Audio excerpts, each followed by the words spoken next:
नमस्कार साथियों, मेरे साथ हैं आज वेदाचार्य श्री राजकुमार जी शर्मा। नमस्ते राजकुमार जी। नमस्कार जी। राजकुमार जी, हम आध्यात्मिक दुनिया के बारे में जानेंगे, हम स्थूल शरीर के बारे में जानेंगे, हम वैदिक दुनिया के बारे में जानेंगे। उससे पहले मैं एक चीज जानना चाहता हूं आपसे कि ये वेदों की तरफ, वैदिक दुनिया की तरफ, आध्यात्मिक दुनिया की तरफ आपका रुझान कैसे हुआ? देखिए, वैसे अगर मैं बताऊं आपको, बचपन से ही मेरा रुझान रहा। सुबह सुबह हमारी माताजी सुबह जल्दी उठती थी, 5 बजे उठ के वो जब झाड़ू वगैरह सब करती थी, तो जब वो काम करती थी तो उनके मुख से शिव के भजन निकलते थे। शंभु भोले चले कैलाश के बूंदिया पड़ने लगी, पार्वती ने बो देई हरी हरी मेहंदी, पार्वती ने बो देई हरी हरी मेहंदी, शंभु भोले ने बो देई भांग के बूंदिया। ये बहुत लंबा भजन है। तो बचपन से ही जो है कहीं ना कहीं मन मस्तिष्क में भोले बाबा बसे हुए हैं। बचपन से ही बस गए थे हमारे, तो हमारी माता नहीं बसा दी थे हमारे तो।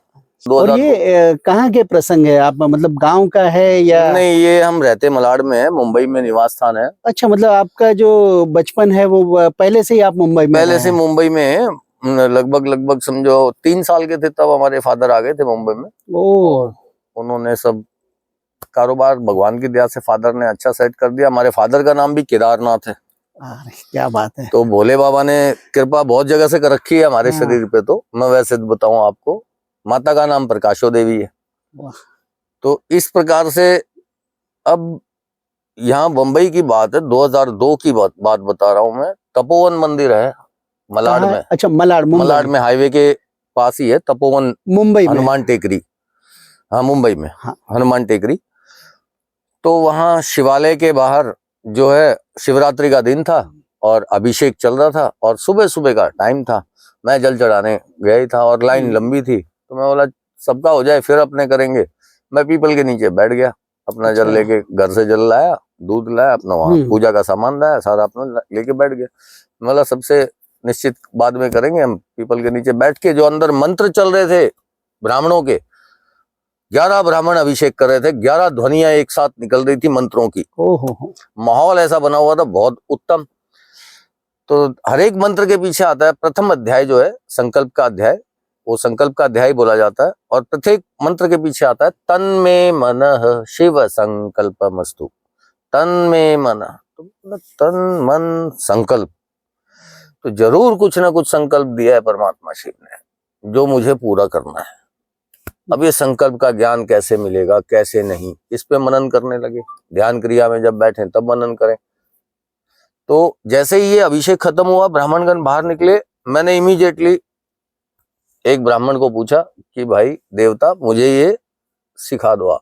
तो फिर पुस्तक दिखाई, निकाली उन्होंने, रुद्री, इसका नाम है रुद्राष्टाध्यायी पूरा नाम है।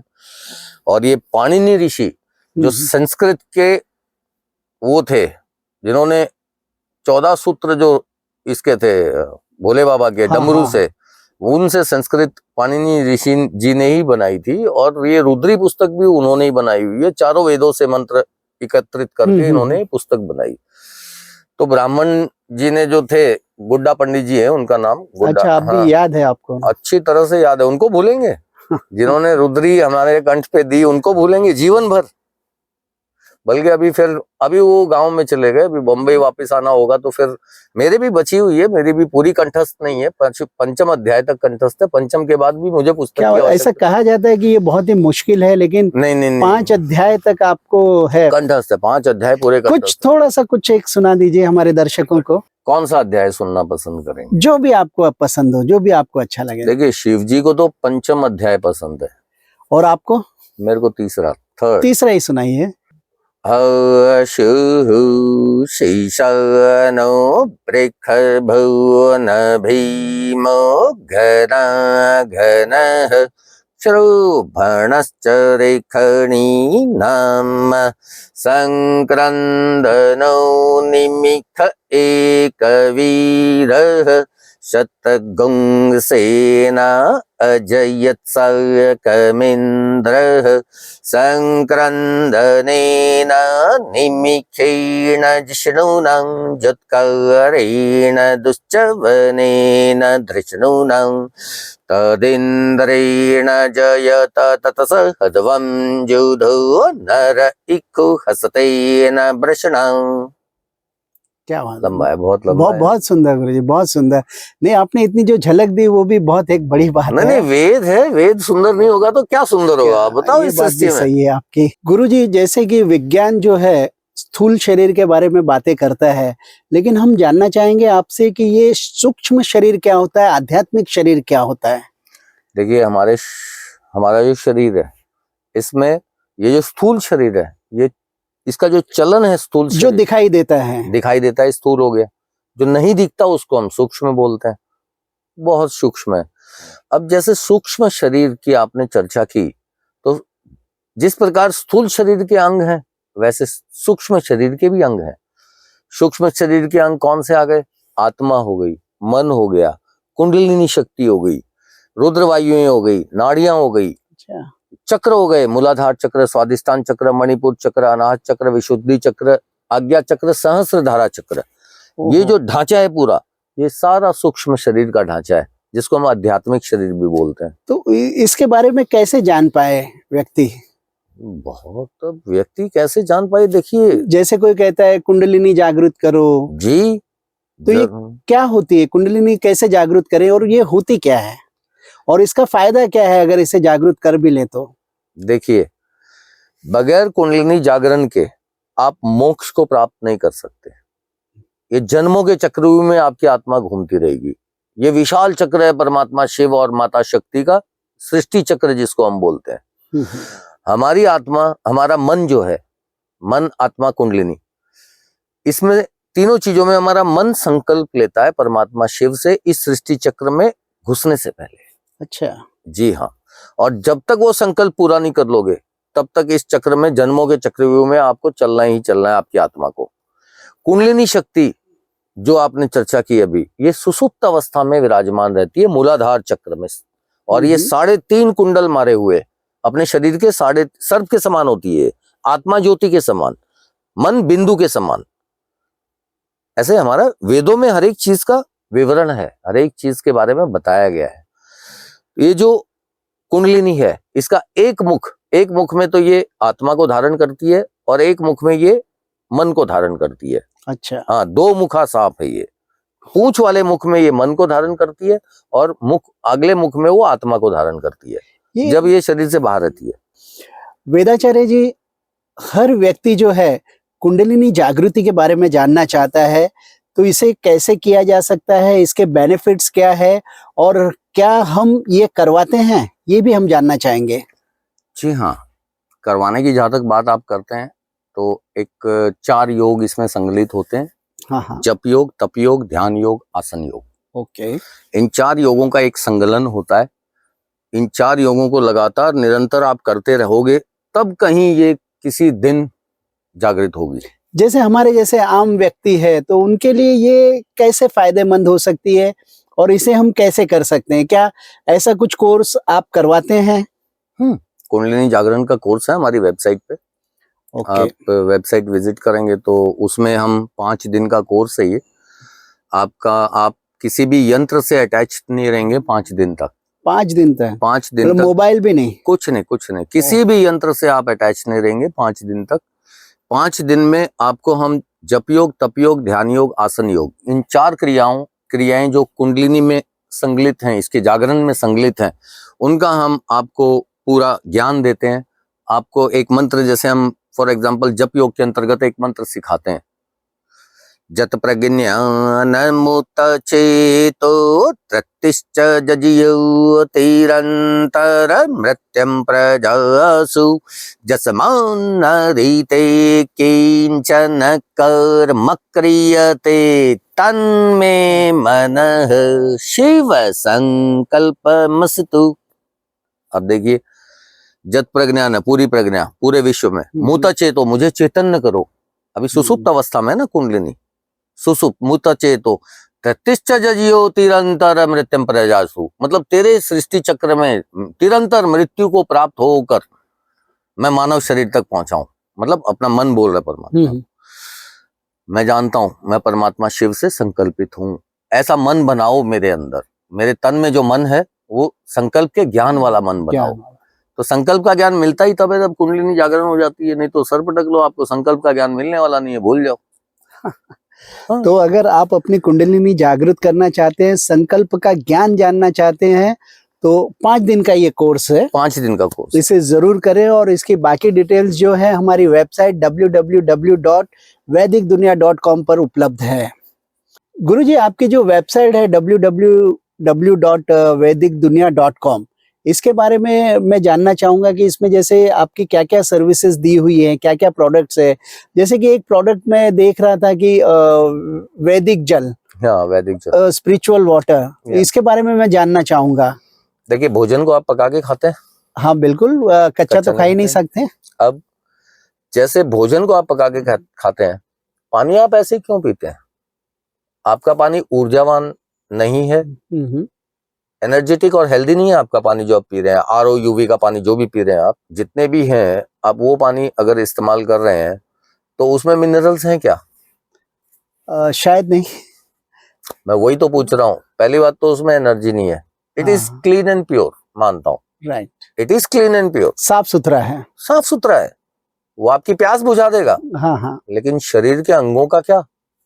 आपके शरीर में अबाउ 70% वाटर से बना हुआ, पानी से, तो तत्वों से ज्यादा तो पानी असर करेगा ना। दूसरी बात, जो ध्वनि की तरंगे हैं, इनका वाटर मॉलिक्यूल्स पे बहुत गहरा असर है। डॉक्टर इमोटो थ्योरी आप पढ़ लो। अच्छा, जापानीज डॉक्टर इमोटो थे। अब हालांकि उनको बेचारों को वेद नहीं आते थे, तो वो नहीं कर पाए आगे, लेकिन उन्होंने यहां तक तो देखा कि अच्छे शब्दों का क्या असर है और बुरे शब्दों का क्या असर है वाटर मॉलिक्यूल्स पे। तो अब जैसे ये वैदिक जल का जो है सिस्टम, इसमें वेद मंत्र, स्पीकर में वेद मंत्र चलते हैं, ऊपर से पानी जलेरी से शिव जी पर होते हुए, वो जो है वो हम मानते हैं उसको शिवलिंग, ये आकार है, रूप है। जैसे पानी, ये वैदिक जल बनाने झरने के जैसे आपने उसको उस तरीके से, जहाँ पे मंत्र भी चल रहे हैं और पानी बह भी रहा है, वाटर मॉलिक्यूल्स का शेप चेंज हो रहा है। और ये जो साइंटिफिक जो सिस्टम है, ये हम मानते हैं इसको कि भी शिवलिंग, शिव वैसे तो दिखते नहीं ना, सर्वव्यापी है वो, हर जगह शिव मौजूद है। ऐसी कोई जगह ब्रह्मांड में नहीं है जहां शिव नहीं है। ज्योतिर्बिंदु परमात्मा शिव हर जगह मौजूद है, तो इसलिए हम उनको सर्वव्यापी बोलते हैं। तो ये जो वैदिक जल है, बगैर वैदिक जल के तो आपकी कुंडलिनी जागरण ही नहीं हो सकती। अच्छा, पॉसिबल ही नहीं है। आपको सेवन वैदिक जल का ही करना पड़ेगा। उसी मुक्ति मंत्र का पठन, उसी मुक्ति मंत्र के पठन पाठन से बनाया हुआ पानी आप पिएंगे। ये कितना पीना है? सारे दिन में आपको 2 लीटर 5 लीटर जितना पीना है, यही पीना है। तो ये कैसे सप्लाई करते हैं आप? किस तरह से ये हमें मिल सकता है? सप्लाई नहीं, हम तो यंत्र देते हैं। अच्छा। आपको स्वयं बनाना है। स्पीकर में हमारी आवाज है। ओ, हमारी आवाज है स्पीकर में, आप मंत्र से पानी बनाइए और अपना पीजिए। बस वो यंत्र एक आपसे लेना है जिसमें पहले से आपने मंत्र, हाँ, स्पीकर में सारे मंत्र हैं। ओके, और एक प्रक्रिया आप बताएंगे, उसको फॉलो करना है घर पे। गुरुजी, हम ये जानना चाहेंगे आपसे कि जो मुक्ति यंत्र है जिसके द्वारा ये वैदिक जल बनता है, तो इस यंत्र को हम कैसे ऑर्डर कर सकते हैं? किस तरह से इसे हमारे दर्शक मंगा सकते हैं? देखिए, मुक्ति यंत्र को आप कहीं से भी मंगा सकते हैं। आप ऑनलाइन भी ले सकते हैं इसको, फिर दूसरा ई-कॉमर्स प्लेटफॉर्म भी है। आपकी वेबसाइट पे जाना होगा, www.vedicdunia.com। हाँ, www.vedicdunia.com पे आइए।